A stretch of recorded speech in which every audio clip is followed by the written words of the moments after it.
नमस्कार प्यारे साथियों, पंचायती राज का हमारा एक टॉपिक कंप्लीट हो चुका है जिसका नाम है भारत में पंचायती राज। अगर आज से कोई पहली बार भी पंचायती राज का वीडियो देख रहा है तो उसको समझ में आएगा क्योंकि ये एक नया टॉपिक है। प्यारे साथियों, आज हम जो बात करेंगे नए टॉपिक की उसका नाम रहेगा भारत में पंचायती राज का संवैधानिक विकास।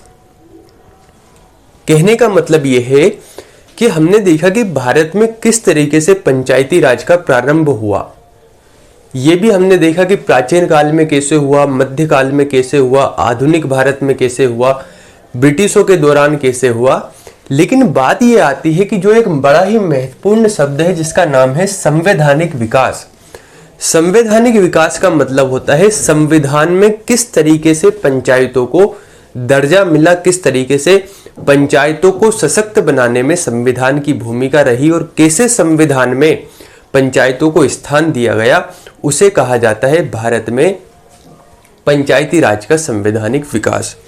तो बहुत डिटेल में आज हम इसके ऊपर चर्चा करेंगे और मैं संविधान के कुछ उन टॉपिकों को भी यहाँ पर बताते चलूंगा जो जीएस की दृष्टि से महत्वपूर्ण होंगे। यानी जो आपका 20 नंबर का टॉपिक जीएस का आता है वहां पर भी वह काम के रहेंगे। साथ में अगर आपको इसको समझना है तो वह जरूरी है, क्योंकि कई विद्यार्थी ऐसे हैं जिन्होंने हो सकता है कि अभी संविधान को नहीं पढ़ा हो, तो अगर मैं डायरेक्ट बताऊंगा तो चीजें समझ में नहीं आएगी।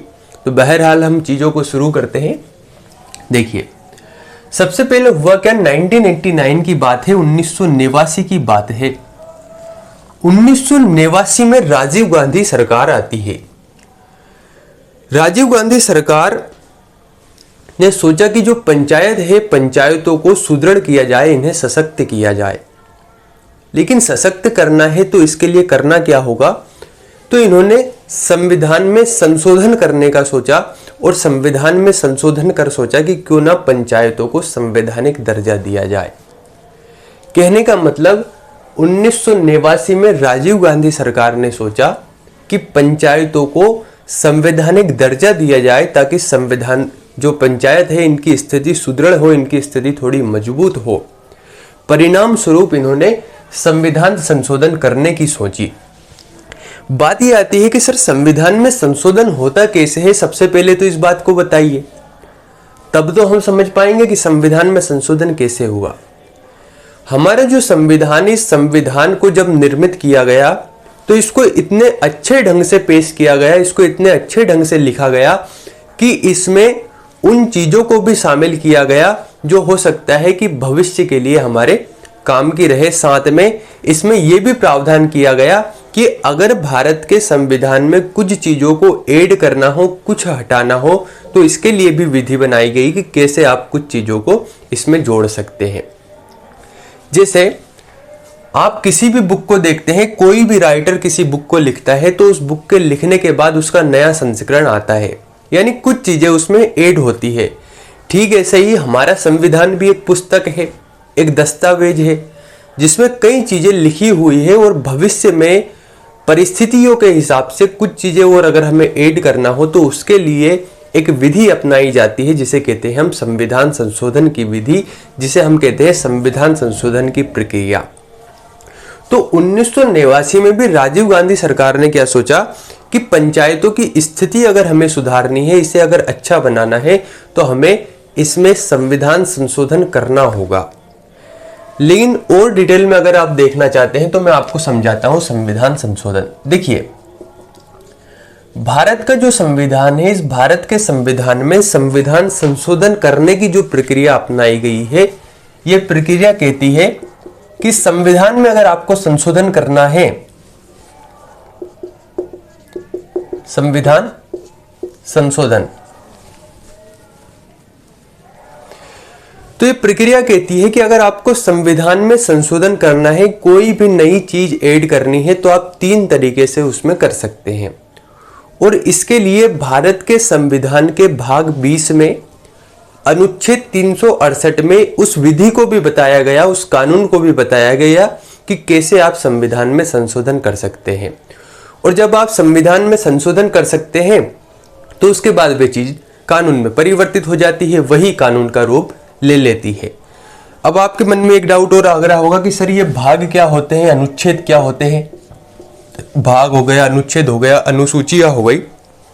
देखिए इसको इस तरीके से समझिए, किसी भी बुक में एक जैसी चीजों का उल्लेख अलग अलग अध्याय में किया जाता है। जैसे आपकी जो बुक होती है उसे अध्याय में बांटा जाता है, या जिसे हम पाठ कहते हैं। बचपन में हम पढ़ते थे पार्ट 1, पार्ट 2, पार्ट 3। पार्ट 1 में हो सकता है अलग चीजें दी हो, पार्ट 2 में अलग चीजें थी, पार्ट 3 में अलग थी। ठीक ऐसे ही हमारे संविधान में एक ही चीजों से संबंधित जो अनुच्छेद है, उन अनुच्छेदों को मिलाकर इसके भाग बनाए गए। जैसे कि मान लीजिए मौलिक अधिकार से संबंधित जो भी अनुच्छेद है, अब चूंकि मौलिक अधिकार से संबंधित जितने भी अनुच्छेद हैं उनमें मौलिक अधिकारों की बात की जाएगी, तो मौलिक अधिकारों से संबंधित एक भाग बना दिया गया। नीति निर्देशक तत्वों से संबंधित कुछ अनुच्छेद है, उसमें नीति निर्देशक तत्वों की बात की जाएगी, तो उससे संबंधित एक भाग बना दिया गया। ऐसे ही अनुसूचियां बनाई गई। कहने का मतलब, अनुसूची का मतलब होता है चीजों को सूचीबद्ध करना। ठीक ऐसे ही अनुसूची बनी। तो भारत के संविधान के भाग 20 में अनुच्छेद 368 के अंतर्गत संविधान संशोधन की प्रक्रिया अपनाई गई कि अगर आपको संविधान में संशोधन करना है तो आर्टिकल 368 को देख लीजिए। तो 368 के तहत 2 प्रकार का संशोधन होता है। आप सुनते हैं कि संशोधन तो 3 प्रकार का होता है, तो फिर सर 2 प्रकार का क्यों बता रहे हैं। देखिए संशोधन होता 3 प्रकार का है, लेकिन उस अनुच्छेद में लिखा गया है कि आप 2 प्रकार से संशोधन करते हैं। हो सकता है ये बात ज्यादा आपको डीप लग रही हो, कुछ ज्यादा ही आपको गहरी लग रही हो, तो ऐसे समझिए आर्टिकल 368 भारतीय संविधान का भाग 20 संविधान में संशोधन की प्रक्रिया से संबंधित है। और संशोधन भारत के संविधान में 3 प्रकार से होता है। एक होता है साधारण विधि द्वारा संशोधन, जिसे कहते हैं हम साधारण बहुमत से संशोधन। एक होता है विशेष बहुमत से संशोधन, और एक रहता है विशेष बहुमत और राज्यों के अनुमोदन द्वारा संशोधन। जो साधारण बहुमत द्वारा संशोधन होता है, इसका मतलब है कि साधारण तरीके से कर दिया जाता है। यानी संसद के सदनों द्वारा जब साधारण बहुमत से किसी विधेयक को पारित किया जाता है, विधेयक का मतलब होता है बिल, यानी आप जब लोकसभा या राज्यसभा में कोई भी बिल पेश करेंगे तो अगर उस पर साधारण बहुमत से उसे पास कर दिया जाएगा तो उसे हम कहते हैं साधारण बहुमत द्वारा पारित विधेयक। तो जब संसद के सदनों द्वारा साधारण विधेयक या साधारण बहुमत द्वारा विधेयक को पास कर दिया जाता है तो उसे हम कहते हैं साधारण बहुमत द्वारा पारित विधेयक।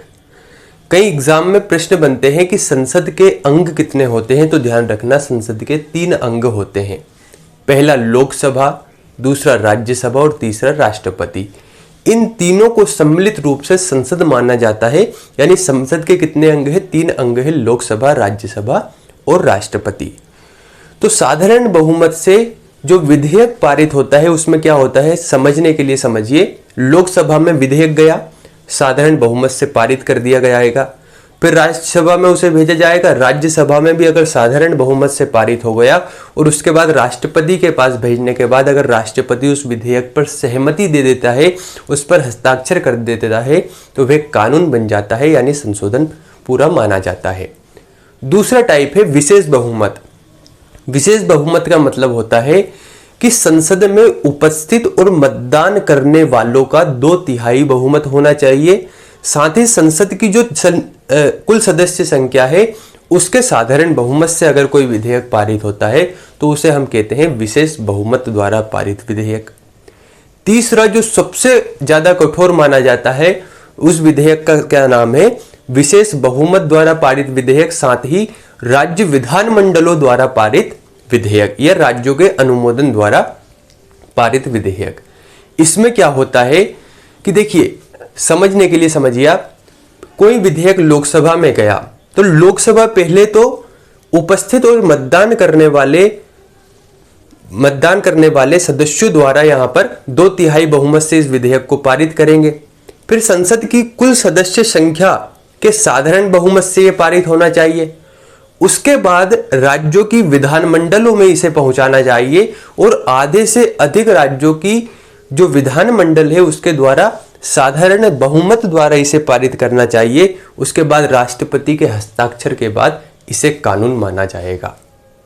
यह होता है यहां पर विशेष बहुमत और राष्ट्रपति के, या कह सकते हैं राज्यों की विधानमंडलों द्वारा पारित विधेयक। तो देखिए 1989 में राजीव गांधी सरकार ने संविधान संशोधन विधेयक प्रस्तुत किया। कहां पर? लोकसभा में। लोकसभा में इसे प्रस्तुत करने के बाद ये लोकसभा में तो पारित हो गया, लेकिन राज्यसभा में पारित नहीं हो सका, जिसका कारण रहा कि उस समय लोकसभा भंग हो गई थी। अब भंग होना क्या होता है? ये छोटी छोटी चीजें हम जब पॉलिटी अगर पढ़ेंगे तो वहां पर मैं बताऊंगा कि भंग कैसे होती है, भंग कौन करता है। लेकिन ध्यान रखिए कि लोकसभा भंग हो गई, परिणाम स्वरूप राज्यसभा में ये विधेयक पारित नहीं हो सका। तो 64वां संविधान संशोधन विधेयक राजीव गांधी सरकार द्वारा पंचायतों के संबंध में लोकसभा में प्रस्तुत किया गया था, लेकिन सरकार गिरने के कारण, या कह सकते हैं लोकसभा भंग होने के कारण, यह विधेयक पारित ना हो सका। 1989 में जब राजीव गांधी सरकार के बाद लोकसभा भंग होने के बाद नई सरकार बनती है, जिसका नाम था वीपी सिंह सरकार। वीपी सिंह सरकार ने भी सोचा कि पंचायतों का यहां पर सशक्त किया जाना चाहिए, मजबूत किया जाना चाहिए। तो 1989 में जब वीपी सिंह सरकार बनी तो 1990 में मुख्यमंत्रियों के सम्मेलन में इस बात की चर्चा वीपी सिंह सरकार ने की कि देखिए पंचायतों को सशक्त करना चाहिए, सुदृढ़ करना चाहिए। इसके संबंध में मुख्यमंत्री के सम्मेलन में यहां पर सहमति दी गई। परिणाम यह निकला कि जब सहमति हुई तो 1990 में ही लोकसभा में विधेयक प्रस्तुत किया गया।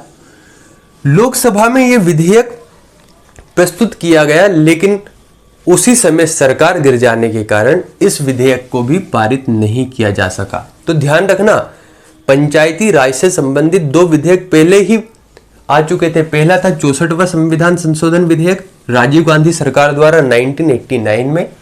1990 में लोकसभा में पुनः विधेयक प्रस्तुत किया था किसने? वीपी सिंह सरकार ने। इसके बाद जब सरकार गिर गई तो सरकार गिरने के बाद पुनः 1991 में नई गवर्नमेंट आती है, नई सरकार आती है, जिसका नाम था पीवी नरसिम्हा राव सरकार। इन्होंने जो ऐतिहासिक काम किया पंचायतों के संदर्भ में बड़ा ही महत्वपूर्ण है। 1991 में पीवी नरसिम्हा राव सरकार ने लोकसभा में विधेयक प्रस्तुत किया और लोकसभा में विधेयक प्रस्तुत करने के बाद लोकसभा द्वारा 22 दिसंबर 1991 को लोकसभा ने इसे पारित कर दिया, इसे पास कर दिया। तो ध्यान रखना, पीवी नरसिम्हा राव सरकार, या अगर हम बात करें पंचायती राज संबंधित जो विधेयक है, ये लोकसभा ने कब पारित किया गया? तो 22 दिसंबर 1991 को पारित किया गया। इसकी डेट आपको ध्यान रखनी है। लोकसभा में पारित होने के बाद, पास होने के बाद ये विधेयक पहुंचा राज्यसभा में और राज्यसभा ने 23 दिसंबर 1991 को इसे पारित किया। ठीक है, 23 दिसंबर 1991 को जब इसे पारित किया गया, इसके साथ ही 17 राज्यों के अनुमोदन के साथ 20 अप्रैल 1993, ध्यान रखना 20 अप्रैल 1993 को राष्ट्रपति ने इस पर अपनी सहमति दर्ज की, राष्ट्रपति ने इस पर अपना हस्ताक्षर दिया और परिणाम ये निकला कि ये विधेयक बाद में पंचायती राज से संबंधित हमारा संविधान संशोधन अधिनियम बना, जिसका हमने नाम दिया 73वां संविधान संशोधन अधिनियम 1992। अब अगर आप विधेयक को अच्छे से समझे हैं, मैंने जो विधेयक बताया कि लोकसभा में तीन प्रकार के जो हमारे विधेयक होते हैं संसद में पेश किए जाते हैं, उनमें से आप ये बताइए कि पंचायती राज से संबंधित ये जो 73वां संविधान संशोधन विधेयक जो 1992 में बना या पारित हुआ, ये विधेयक कौन सा है? क्या ये साधारण बहुमत से पारित विधेयक है? क्या यह विशेष बहुमत से पारित विधेयक है? या ये विशेष बहुमत और राज्यों के अनुमोदन से पारित विधेयक है? आपको कमेंट करके बतलाना है। तो प्यारे साथियों, हुआ क्या? पीवी नरसिम्हा राव सरकार ने 1991 में लोकसभा में एक विधेयक प्रस्तुत किया गया जो पंचायती राज से संबंधित था। 22 दिसंबर 1991 को लोकसभा ने इसे पास किया। पारित किया। 23 दिसंबर 1991 को राज्यसभा ने पारित किया। 17 राज्यों के अनुमोदन के बाद राष्ट्रपति द्वारा 20 अप्रैल 1993 को इस पर सहमति दी गई और परिणाम स्वरूप यह विधेयक संविधान संशोधन अधिनियम बना 1992। यानी 73वां संविधान संशोधन अधिनियम 1992 में बना गया और बाद में इसी से संबंधित हम इसे जानते हैं पंचायती राज से संबंधित विधेयक। तो ध्यान रखना, प्रश्न ये बनता है कि 73वां संविधान संशोधन विधेयक कब पारित हुआ, तो आपको ध्यान रखना 1992, या पंचायती राज से संबंधित कौन सा विधेयक है, तो आपको ध्यान रखना है 73वां संविधान संशोधन विधेयक। अब चूंकि 73वां संविधान संशोधन अधिनियम 1992 तो बन गया और 20 अप्रैल 1993 को राष्ट्रपति ने भी इस पर अपनी सहमति दे दी गई, तो इसे लागू कब किया गया, तो 24 अप्रैल 1993 को इसे लागू किया गया, इसे प्रभावी बनाया गया। और जब ये 24 अप्रैल 1993 को लागू हुआ तो ध्यान रखना इसी 24 अप्रैल को राष्ट्रीय पंचायती राज दिवस के रूप में जाना जाता है, मनाया जाता है। क्यों? क्योंकि 20 अप्रैल 1993 को राष्ट्रपति द्वारा जब सहमति दी तब ये पूर्ण रूप से अधिनियम बना, और अधिनियम बनने के ठीक 4 दिन पश्चात ये जो विधेयक है ये विधेयक प्रभावी हो गया, लागू हो गया 24 अप्रैल को। इसीलिए 24 अप्रैल को राष्ट्रीय पंचायती राज दिवस के रूप में मनाया जाता है। जब ये अधिनियम लागू हुआ, प्रभावी हुआ, तो प्रभावी होने के बाद इस अधिनियम के अनुरूप जिस राज्य ने सबसे पहले पंचायतों के गठन का कार्य प्रारंभ किया वह राज्य था हमारा मध्य प्रदेश। तो ध्यान रखना, अगर प्रश्न बनता है कि 73वें संविधान संशोधन अधिनियम के प्रभावी होने के पश्चात किस राज्य के द्वारा सबसे पहले पंचायती राज संस्थाओं के गठन का कार्य प्रारंभ किया गया, तो वह राज्य था मध्य प्रदेश। इस तरीके से यह अधिनियम कंप्लीट होता है और इस अधिनियम के अनुरूप जब संविधान में संशोधन किया जाता है तो संविधान में एक भाग जोड़ा जाता है, एक भाग का उपबंध किया जाता है जिसका नाम था भाग 9। भाग 9 पंचायतों से संबंधित है, जिसमें अनुच्छेद 243 से लेकर 243 ओ तक के जो अनुच्छेद दिए गए हैं ये अनुच्छेद पंचायतों से संबंधित है। अब देखिए हुआ क्या, जब ये विधेयक बना, ये जो अधिनियम बना, तो इस अधिनियम को बनने के बाद इससे संबंधित आर्टिकल भी बनाए गए होंगे, तो इससे संबंधित कुछ अनुच्छेद बनाए गए। तो अनुच्छेद 243 से लेकर 243 ओ तक के अनुच्छेद बनाए गए। इन अनुच्छेदों में किससे संबंधित बात की गई होगी, इसमें बात की गई होगी पंचायतों से संबंधित। तो हम एक एक आर्टिकल को डिटेल में देखेंगे, चिंता नहीं करना, जैसे कि ग्राम सभा का गठन कैसे होगा, साथ ही इसकी संरचना क्या होगी, वित्त आयोग से संबंधित कुछ आर्टिकल में बात की गई है। ये सभी हमें पंचायतों से संबंधित आर्टिकल मिलते हैं भाग 9 के अंतर्गत। ठीक है, इसके साथ ही भारतीय संविधान की 11वीं अनुसूची में 29 विषयों को जोड़ा गया जो कि पंचायत से संबंधित है। कहने का मतलब जब ये अधिनियम बना तो फिर एक बात और हुई कि साहब जब आप अधिनियम तो बना रहे हो, पंचायतों को सशक्त तो कर रहे हो, लेकिन पंचायतों के कार्य भी बता दीजिए। तो 29 विषय बनाए गए कि ये पंचायतों से संबंधित हो गए। अब इनको स्थान भी दिया जाना था, इनको स्थान दिया गया 11वीं अनुसूची में। साथ ही 7वीं जो अनुसूची थी, 7वीं जो सूची थी, उस 7वीं सूची में कहा गया कि जो ये विषय है, या बात करें पंचायती राज जो है, पंचायती राज राज्य सूची का विषय है। और हमने पढ़ा था कि राज्य सूची, संघ सूची, संवर्ती सूची को हमने डिटेल में देखा था। तो 7वीं अनुसूची में राज्य सूची का इसे विषय बताया गया, यानी इस पर कानून कौन बना सकता है, इस पर राज्य कानून बना सकता है। अब बात यह आती है कि ये जो अधिनियम था, यह अधिनियम कहां कहां प्रभावी नहीं हो पाया। तो इस अधिनियम से संबंधित कोई भी विधि जम्मू कश्मीर, ध्यान रखना, दिल्ली और अरुणाचल प्रदेश में नहीं बनाई गई। बड़ा महत्वपूर्ण ये बात है, आपको ध्यान रखनी है कि जम्मू कश्मीर, दिल्ली और अरुणाचल प्रदेश में ऐसी कोई भी विधि नहीं बनाई गई। साथ ही नागालैंड, मेघालय और मिजोरम में चूंकि जनजाति परिषद है, इस जनजाति परिषद के कारण ये प्रभावी नहीं हो पाया। तो प्यारे साथियों, आज हमने कुछ महत्वपूर्ण चीजों को जाना है, बड़ी ही महत्वपूर्ण है, यहां से बहुत महत्वपूर्ण प्रश्न बनने हैं, इनके फैक्ट आपको याद रखना है, जो भी चीज़ें हैं आपको ध्यान रखना है। चैनल पर पहली बार आए हैं तो लाइक सब्सक्राइब जरूर करें। बहुत बहुत धन्यवाद।